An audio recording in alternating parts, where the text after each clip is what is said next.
வணக்கம். இன்றைய செய்திகள். கோவை கரும்புக்கடை பகுதியில் உள்ள ஜீவன்ஸ் பள்ளியில் 2023-2024 கல்வியாண்டிற்கான சிறந்த மாணவ மாணவியர்களுக்கு சான்றிதழ்கள் மற்றும் கேடயம் வழங்கும் நிகழ்ச்சி நடைபெற்றது.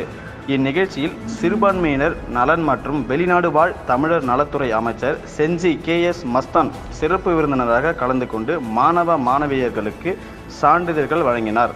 உடன் ஜீவன்ஸ் கல்வி அறக்கட்டளை, ஜீவன்ஸ் பள்ளி மற்றும் குழுமங்கள் சேர்மன் N.